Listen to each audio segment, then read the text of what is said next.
the visionary and the director of FASAA.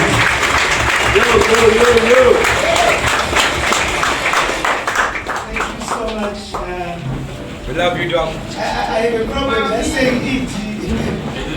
But thank you so much, Director of Ceremonies. I'll just call him DC. It's easier.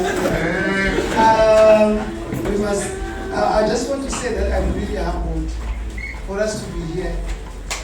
It's the doing of something greater than me as Abigail Magwenzi and my co-directors, Magwenzi and Shiki. Is Shiki here? Prosper is here? Okay. I think he's running around with the t-shirts and stuff like that. But we are really grateful and humbled for all of you to be here. Now, a few years ago, 2.5 years or so ago, I drove to Chinoy to see our director when I just found a facility in REHUB to see Dr. David. You remember, say? Yeah. I drove there and I told him about the place that I found in Norton. I didn't find it, God gave it to me because the person brought that lease agreement to me on Christmas Day. I got sorry I had to leave my children. I just came for you to sign this list. And then you can put the amount that you can put. So there's no assignment that comes from God that can be less clear than that.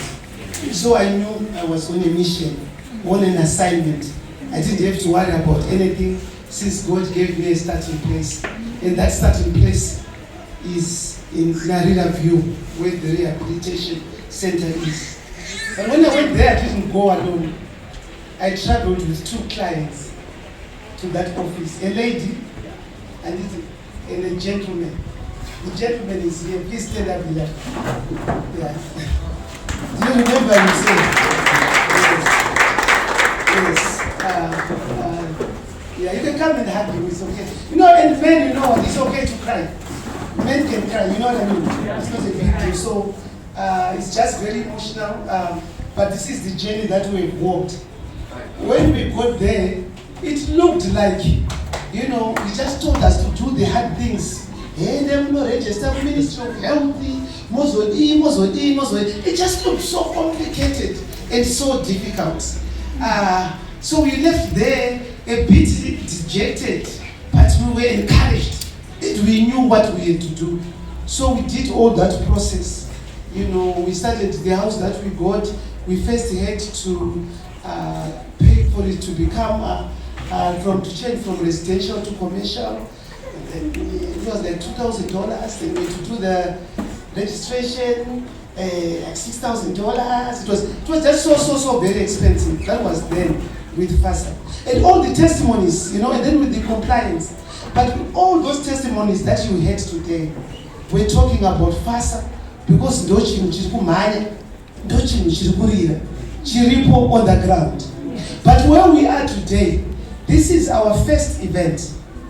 When we started doing a lot of work through our PVO, Inspired Angels Network, we managed to also touch the heart of Norton Town Council. And Norton Town Council then made this facility available to us. And we've had this facility for just 2 months. So,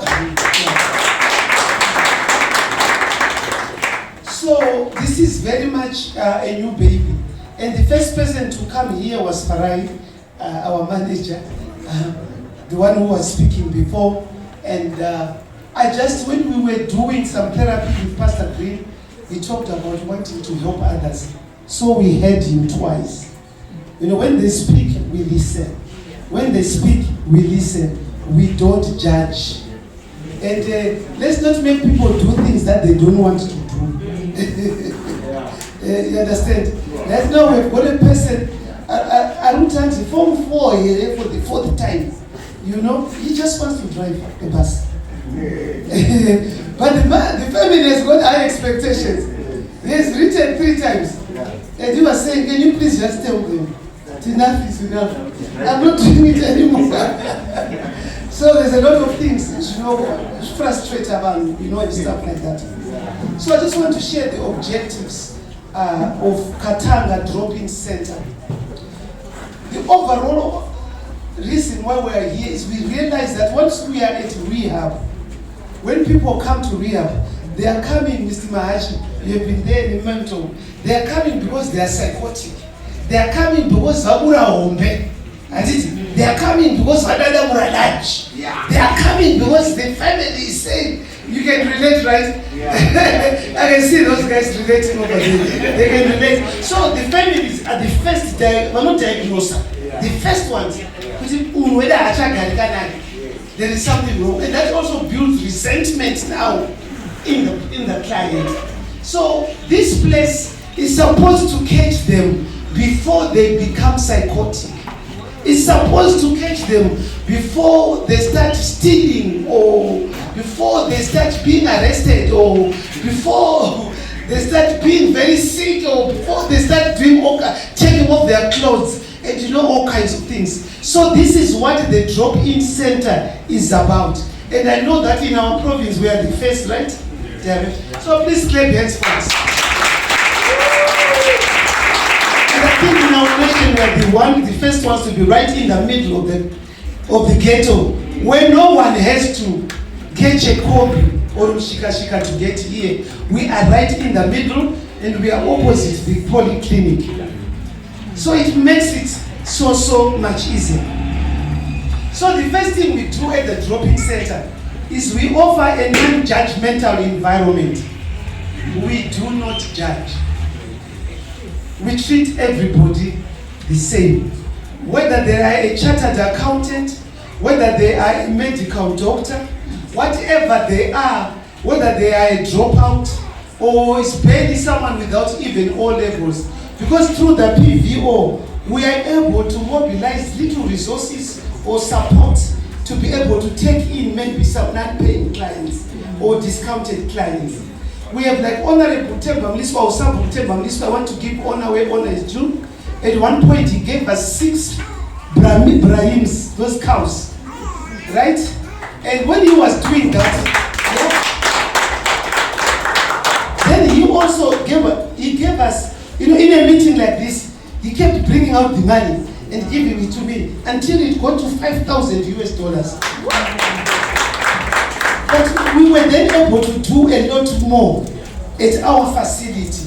But Temba then said, even on his tweets, he said, I didn't know that when I was